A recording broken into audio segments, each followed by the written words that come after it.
In the previous movie, I described how to load images at the same time as you load data from a web service. But as you saw in the demonstration, when you code the app that way, it results in a long delay when you first load the data, because you're not just loading the JSON or XML, you're loading all the images at the same time. Once everything is loaded, everything scrolls smoothly, but you might want to speed up the initial loading and delay the loading of the images until they're needed. This is a process that's sometimes called lazy loading.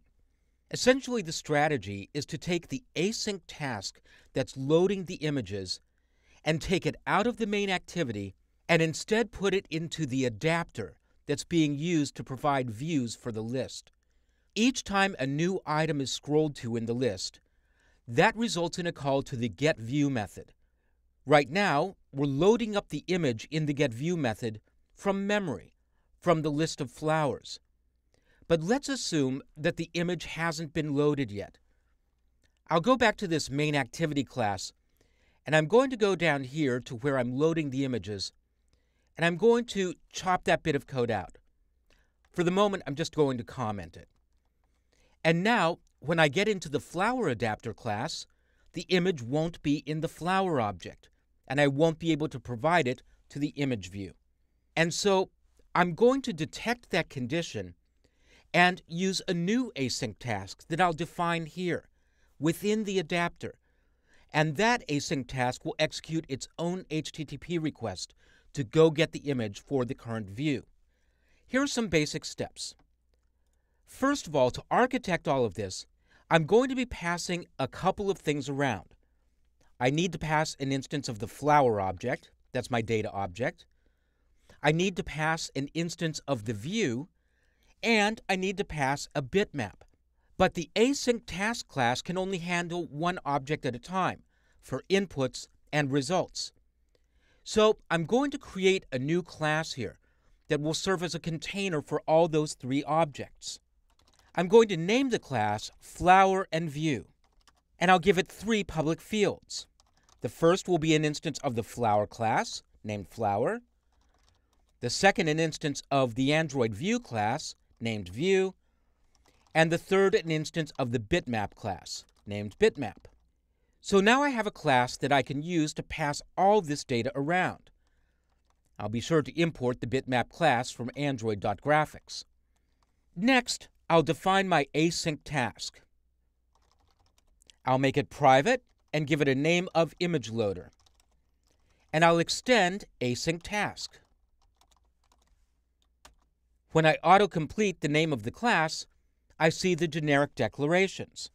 The parameter type will be flower and view, the new class that I just defined. I won't be working with a progress value, so I'll pass in a value of void with an uppercase V. And for the result, I'll once again use flower and view. After completing the braces, I'll move the cursor back up to the class declaration, and I'll use a quick fix and add unimplemented methods. And that creates my doInBackground method. When the doInBackground method is called, it'll receive a set of parameters. And the way I'm using it, it'll receive one parameter, an instance of the flower and view container. So here I'll declare a reference to that object so I can address it easily. I'll declare it as flower and view and name it container. And I'll get its value by calling params with an index of 0. Next, I'll get a reference to the flower object that's within the container with flower, and I'll name it flower in all lowercase, and I'll get its reference with container.flower. Now I'm ready to get the image from the web. I'll go back to my main activity class, and I'll take some of this code that I commented out and copy it to the clipboard. I don't need the for loop. I only need the code that's retrieving a single image. So I'll select and copy that, come back to the adapter class, paste it in, and then select and uncomment it.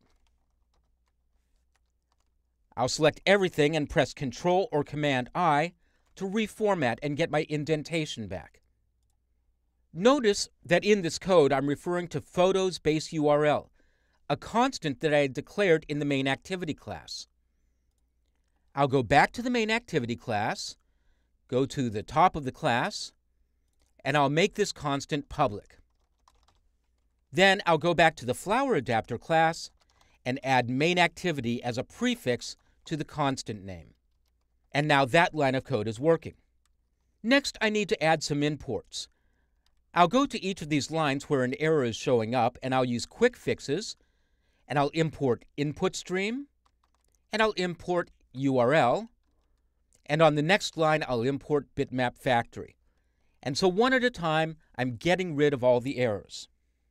Finally, at the end of this code, I'll take the bitmap that's been retrieved and I'll save it in the container with container.bitmap equals bitmap. And then I'll return the container. The asynchronous task should now be complete. If I get down to the bottom of the code, I'll return null, meaning something went wrong. So now I'll deal with the result. Just as before with an async task, I'll do that with a call to the method onPostExecute. I'll type the beginning of the method name and press Control space and choose it from the list. I'll remove all of the code that's generated, and here's how I'll handle the result. I'll go get a bit of code that already exists up here at lines 45 and 46.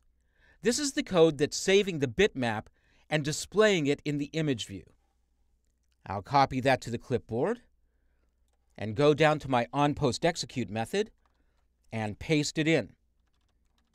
I'll deal with this first error by adding result to the beginning. Remember that the flower and view container will contain a reference to the current view, and so result.view will reference the current view correctly. Next, I'll deal with this error.